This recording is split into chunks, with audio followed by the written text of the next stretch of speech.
আসসালামু আলাইকুম ভাই, আপনারা সবাই কেমন আছেন? আশা করি ভালোই আছেন। আজকে যেটা নিয়ে আলোচনা করব পিগমেফিক্স ডায়াগ্রাম নিয়ে, ওকে? আর পিগমেফিক্স ডায়াগ্রামে আমি স্যামসাং ফোন নিয়ে আলোচনা করব, ঠিক আছে? সেটার মডেল হচ্ছে যে আপনার এই যে ওকে নিয়ে এসতেছে, এই যে এটার মডেল হচ্ছে যে আমাদের স্যামসাং 18, ঠিক আছে? 700, ঠিক আছে? 18s, ওকে? এখন এইটা আলোচনা করবো যে চার্জিং সলিউশন নিয়ে, ওকে? যে কীভাবে আপনি চার্জিংয়ের লাইনগুলোর ট্যাকিং খুঁজে বের করবেন, ওকে? আর প্রথম স্টেপে এই যে আমাদের পিগমেফিক্স, প্রথম স্টেপে আমি আসি যে আপনার পজিটিভ লাইন নিয়ে, ঠিক আছে? এই যে আমাদের পজিটিভ লাইন, এই যে এটা হচ্ছে যে আমাদের চার্জিং বেস, ওকে? আর এটা হচ্ছে যে আমাদের পজিটিভ লাইন, ঠিক আছে?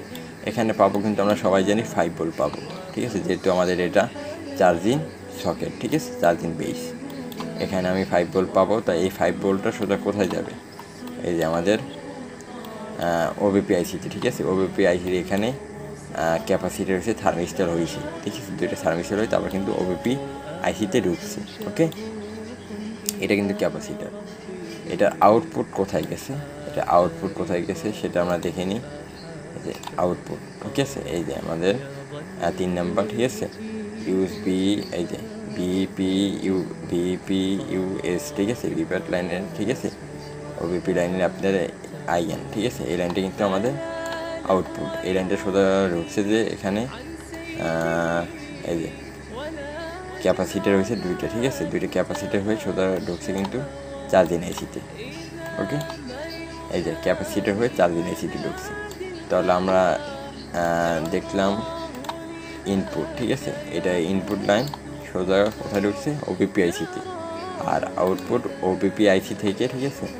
ওবিপি আইসি থেকে যে ক্যাপাসিটার রয়েছে, ক্যাপাসিটার হয়ে কিন্তু সোজা আইসিতে ঢুকছে। এখন এই কারেন্টগুলো এখন আউটপুট ইনপুট নিয়ে আপনাদের আলোচনা একটু ভালো করে দিই। যেমন দেখেন, এটা তো আমাদের পজিটিভ লাইন, এখানে কিন্তু আমরা অবশ্যই 5 ভোল্ট পাবো, ঠিক আছে?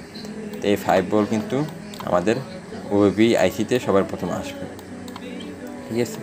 এখন অনেক সময় হয় কি যে আপনার এই ক্যাপাসিটারগুলো শর্ট হওয়ার কারণে আপনার এম্পিয়ার মিটারে চার্জে দিচ্ছেন, দেখেন যে এম্পিয়ার সব বন্ধ হয়ে গেছে, লাইট বন্ধ হয়ে গেছে। এই ক্যাপাসিটারগুলো শর্ট কারণে কিন্তু এম্পিয়ার মিটারগুলো বন্ধ হয়। এই ক্যাপাসিটারগুলো মাপবেন, তারপরে এই ওপিপির আইসির কারণে কিন্তু বন্ধ হয়ে যায়, ঠিক আছে? আমরা জানি যে ওপিপি আইসি কিন্তু শর্ট করে দিলেই আমাদের কাজ হয়ে যায়, ওপিপি আইসি লাগে না। তারপর আপনি লাগার চেষ্টা করবেন ওপিপি আইসি লাগাই দেওয়ার, ওকে? আমাদের ওপিপি আইসি কিন্তু ফিল্টারিং করে, ওকে? ঠিক আছে, আমরা যেহেতু এই যে আমরা ইনপুট লাইনটা দেখলাম, এখন আমরা আউটপুট দেখব, ওকে? এই যে আউটপুট লাইন, ওই যে ওবিপিআইসি থেকে দুটো ক্যাপাসিটার হয়ে সোজা কিন্তু এখানে একটা ক্যাপাসিটার, তারপর আপনাদের চার্জিং আইসিতে ঢুকছে, ওকে? এখন আসি যে আপনার ইউএসবি ডিপি লাইন হচ্ছে যে এখানে এই যে এই লাইনটা আমাদের ইউএসবি ডিপি লাইন হচ্ছে যে আমাদের এই লাইনটা যদি না থাকে একান্ত, তাহলে কিন্তু আমাদের নিবে না, ফ্ল্যাশ নিবে না, ঠিক আছে? এটা কিন্তু ফ্ল্যাশের কাজ করে, ঠিক আছে? এই লাইনগুলো না থাকলে কিন্তু আমাদের ফ্ল্যাশ নিবে না, ওকে? তাহলে এখানে মান পাবো কত? ঠিক আছে, 919, ওকে? এই যে এখানে মান পাবো। এই মানটা যদি আমরা না পাই তাহলে কিন্তু অবশ্যই এই লাইনে ঝামেলা আছে, ওকে? এখানে কি হয়েছে? ডায়োড হয়েছে, রেজিস্ট্যান্স হয়েছে, দুইটা রেজিস্ট্যান্স হয়ে কিন্তু সোজা আপনার চিপের ভিতরে গেছে, ওকে? এই যে এই লাইনটা কোথায় আছে, এই যে, ওকে? আশা করি দেখতে পারতেছেন। এই রেজিস্ট্যান্সগুলো যদি আমাদের অংশ ডাউন হয়ে যায় সেক্ষেত্রে কিন্তু সমস্যা দিতে পারে, ওকে? তাই এগুলো ভালো করে মেপে নেবেন, ওকে? আর এই ডায়োডগুলো মেপে নেবেন যেন এগুলো শর্ট হলে কিন্তু সমস্যা দিবে, ওকে? এখন আসি আমরা ইউএসবি ডিএম লাইন, ওকে? এই ডিএম লাইনে এখানে ডট হয়েছে, এই যে এই কানেক্টরে আমাদের ডিএম লাইনটা, ওকে? এই লাইনটা সোজা গেছে কোথায় সেটা দেখে নিই। এটাও কিন্তু আমাদের একটা ডায়োড হয়েছে, দুইটা রেজিস্টার হয়ে সোজা আপনার সিপোর ভিতরে ঢুকে গেছে, ওকে? হ্যাঁ, এই ক্ষেত্রে কিন্তু আমাদের যদি এই ডায়োড অথবা এই রেজিস্ট্যান্স শর্ট হয়ে যায়, আমাদের কিন্তু ফ্ল্যাশ নেবেন না। আমি আবারও বলছি, এই ডায়োড রেজিস্ট্যান্স যদি শর্ট হয়ে অথবা এগুলো কেটে যায়, ঠিক আছে, তাহলে কিন্তু আমাদের ইউএসবি পাবে না। ওকে, আর আমরা ফ্ল্যাশও করতে পারবো না। ফোনটা যদি ফ্ল্যাশের সমস্যা আসে তাহলে কিন্তু ফ্ল্যাশও করতে পারবো না। এই লাইনগুলো মেপে নিব। ওকে, যদি এখান থেকে ইউএসবি না পাই। এখন আসি যে আমাদের ইউএসবি এলডি লাইন, ঠিক আছে, ঢুকলাম, আইডি লাইনে ঢুকলাম, ঠিক আছে। আইডি লাইনে এই যে এখানে আইডি লাইন, এই লাইনটা কোথায় গেছে আমাদের? এখানে একটা রেজিস্টার হয়েছে, রেজিস্টার হয়ে কিন্তু সোজা আসছে সিপুর ভিতরে। ওকে, এই যে এগুলো কিন্তু ফ্ল্যাশের কাজ করে। এই লাইনটা কিন্তু আমাদের, আমি তো বলছি যদি এটা কেটে যায় শর্ট করে দিবেন, যেহেতু এটা 0 ohms থাকে, ঠিক আছে, শর্ট করলে কোনো সমস্যা নেই। ওকে, এই যে 1 2 3 4 5 6 7 নাম্বার পিন। ওকে, এই যে সিপুর ভিতরে আছে। ওকে, এখন আসি আমরা দেখি BAT আইডি লাইনে। ওকে, এই যে এই লাইনটার কিন্তু সোজা কোথায় আসছে? এটা কিন্তু BAC লাইন, ঠিক আছে। এই লাইনগুলো যদি না থাকে তাহলে কিন্তু আমাদের পাবে না, চার্জিং ইরো দেখাবে। Okay, error high temperature to low high দেখাবে এই লাইনগুলো না থাকলে, ঠিক আছে। আর এখানে মান পাবো কত?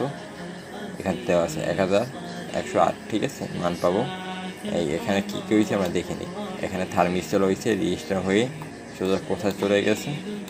হ্যাঁ, এই যে এখানে একটা ক্যাপাসিটার হয়েছে, এই যে ক্যাপাসিটার হয়েছে, ক্যাপাসিটার হয়ে কিন্তু সোজা সিপুর ভিতরে গেছে। ওকে, এই যে এগুলো আমাদের ফলো রাখতে হবে, এই যে।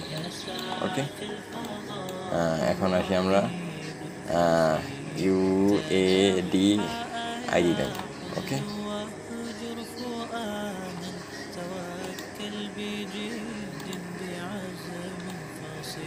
এই যে BAC line, UAD ID line নিয়ে আমরা আলোচনা করছি। ওকে, এই যে ক্যাপাসিটি। এখন আসি যে BATON, ঠিক আছে, বেটন লাইনের এখানে আসি। এই যে এটা BAC লাইন, এটা কিন্তু আমাদের সোজা এই লাইনগুলো না থাকলে কিন্তু আপনাদের চার্জিং ইরোর সমস্যাগুলো দিবে। ওকে, এই লাইনগুলো কিন্তু আপনারা সঠিকভাবে বুঝে নেবেন। এটা কিন্তু আমাদের পাওয়ার আইসি থেকে আসছে। ওকে, এই যে কী হয়েছে সেটা আমরা দেখিনি। এখানে থার্মিস্টল হয়েছে, রেজিস্ট্যান্স হয়েছে, একটা চারা ফিল্টার হয়েছে। ওকে, এখন এটা যদি অনেকখানে রেজিস্ট্যান্স কেটে যায় তাহলে কিন্তু আমাদের এখানে মান থাকবে না, ঠিক আছে। আর এনে মান থাকবে কত? সেটা কিন্তু এই যে 866। ওকে, এটা কিন্তু দেওয়া আছে। এটা যদি আপনার না দেখে তাহলে বুঝতে হবে যে আমাদের এই যে রেজিস্ট্যান্স অথবা এই লাইনটা মেশিন আছে। ওকে, যদি এখান থেকে যদি এই রেজিস্ট্যান্স কেটে যায় তাহলে রেজিস্ট্যান্স নতুন বয় দিন অথবা শর্ট করে দিন, অথবা আপনি করুন যদি। আর যদি এখানে যদি আপনার না থাকে পাওয়ার আইসি থেকে, যদি আপনার লাইনটা কেটে যায় তাহলে আপনি এটা ফুল আগে এখানে প্রুফ ধরে এখানে কন্টিনিউ মাপবেন যে এখানে কন্টিনিউ দেয় কিনা। যদি না দেয় তাহলে এখান থেকে লাইন টেনে সোজা আপনি এখানে লাগাই দিবেন, এখানে লাগাই দিলেও হবে। ওকে, এখানে লাগাই দিন তাহলে আমাদের ইরোর সলিউশনগুলো সমাধান হয়ে যাবে। ওকে, এখন আসি আমরা পাওয়ার লাইনে, ঠিক আছে, যে ওবিপি লাইনে, এই ভিওয়াট লাইনে, ঠিক আছে। এই ভিওয়াট লাইনের এই যে এখানে হয়েছে যে এই যে এই ক্যাপাসিটার থেকে তারপর আমাদের অল পাওয়ারে ভোল্টেজটা যায় 3.7 ভোল্টেজ। ওকে, এই 3 ভোল্টেজটা আপনারা কোথায় কোথায় পাবেন? এই যে পাওয়ার আইসিতে পাবেন, নেটওয়ার্ক সেকশনে পাবেন, ঠিক আছে, ওয়াইফাই সেকশনে পাবেন, অডিও সেকশনে পাবেন, ঠিক আছে। এটা কিন্তু আমাদের যেখানে আমাদের 4.7 ভোল্টেজ দরকার সেখানে কিন্তু সেই ভোল্টেজটা যাবে। আর এই মাদারবোর্ড যদি শর্ট হয় আউটপুটটা সেখানে শর্টগুলো হবে। এটার সেকশনে হতে পারে, পাওয়ার সেকশনে হতে পারে, আপনার ওয়াইফাই সেকশনে হতে পারে, চার্জিং সেকশনে হতে পারে, ঠিক আছে, এটা দেখে নেবেন। আর এটা হচ্ছে যে আপনাদের BBAT লাইন, ঠিক আছে, বিভেট লাইন। এই যে পজিটিভ লাইনটা, ঠিক আছে, ব্যাটারি কানেক্টরে। এই যে এখানে কিন্তু আমাদের 4.7 ভোল্টেজ আসবে। 4.7 ভোল্টেজ আসলে আমাদের চার্জ হবে। ওকে, এখানে 572 মান দেখাবে। ওকে, এটা অবশ্যই আমরা 4 দিনের মাপার ক্ষেত্রে এটা মেপে নিব। এই লাইনটা সোজা এখানে আসছে, এই যে 2টি ডট হচ্ছে, ডট হয়ে কিন্তু আমাদের ডায়োড হয়েছে, ঠিক আছে। ডায়োড হয়ে আমাদের 4টা ক্যাপাসিটি হয়েছে, ক্যাপাসিটি হয়ে যে কয়েল হয়েছে, কয়েল হয়ে কিন্তু আমাদের এখান থেকে একটা ক্যাপাসিটি আবার একটা কয়েল হয়েছে, কয়েল হয়ে এটা কিন্তু ভিভ্যাট কয়েল, ঠিক আছে। এই ভিভ্যাট কয়েলের থেকে তারপর চার্জিং আইসিতে গেছে, ওকে। এটা হচ্ছে যে চার্জিং আইসি। এখন মনে করেন এই ডায়োড শর্ট হয়ে গেছে, তো ক্যাপাসিটি শর্ট হয়ে গেছে, তাহলে কিন্তু আমাদের চার্জটা নিবে না, ফোন রানিং থাকবে কিন্তু আমাদের চার্জ নিবে না, ওকে। তাহলে এগুলো আমরা সঠিকভাবে মেপে দেখবো যে ঠিক আছে কিনা, ওকে। আশা করি আপনারা বুঝতে পারছেন। আমার এখানে সবগুলোই বোঝানো শেষ। এটা ক্লিয়ারলি বোঝা, আর এটা আমি মনে করি যে ডায়াগ্রাম বোঝা আহামরি কঠিন না, যে আমি পারবো না, আমি বুঝি না, ঠিক আছে। এটা ভুল কথা, আপনি চেষ্টা করেন, পারবেন, সব কিছুই সম্ভব আপনাদেরকে দিয়ে, ওকে। তারপর আপনি আরও কী ফোনে ডায়াগ্রাম লাগবে বুঝতে চান, আমাকে নক দিবেন, আমি আপনাদের চেষ্টা করব সেই ডায়াগ্রামগুলো বুঝিয়ে দেওয়ার জন্য, ওকে। আমরা জানি যে পিগমেফিক্স একটি মোবাইল রিপেয়ার ডায়াগ্রাম, আর এখানে সলিউশনগুলো মিটার সহ দেওয়া আছে। আমাদের কতটা ইজি হয়ে গেছে, আর আমি আপনাদেরকে এটা দেখাই দিতেছি ইজিভাবে, সবগুলো লাইন একসাথে শো করে। এই যে আমি যেগুলো বুঝাইছি এটা কিন্তু সব, এই লাইনটা কিন্তু সবগুলো একসাথে দেখাই দিতেছে। আগে কিন্তু একটা একটা করে দেখাইছে, এখন কিন্তু সবগুলো বেশি উঠছে। দেখেন প্রত্যেকটা লাইনে আমি দেখাই দিতেছি যে পাওয়ার এসে যে গেছে, যে বেজে এটা হচ্ছে তো চার্জিং পেজ, এই যে সিপুর ভিতরে, আর এটা আমাদের চার্জিং এসে, ওকে। এই যে এটা হচ্ছে আমাদের চার্জিং এসে, আর এটা কিন্তু আমাদের ওবিপিএসি, ওকে। আশা রাখি আপনারা বুঝতে পারছেন, ওকে। বুঝতে হবে, কারণ সামনে যত ফোনগুলো আসতে আসে, এটা কিন্তু এই ডায়াগ্রামগুলো না বুঝলে আমাদের কাজের প্রতি আরও কঠিন হয়ে যাবে, আর এটা যদি আমরা বুঝি আমাদের আরও সহজ হয়ে যাবে, ওকে। আমরা অবশ্যই এটা বোঝার চেষ্টা করব, ওকে, ঠান্ডা মাথায়, ওকে। ক্লিয়ারই বোঝার চেষ্টা করব, কারণ এই ডায়াগ্রামগুলো বুঝতে পারলে আমাদের মোবাইল সেশনগুলো অনেক সহজ হয়ে যাবে, ওকে।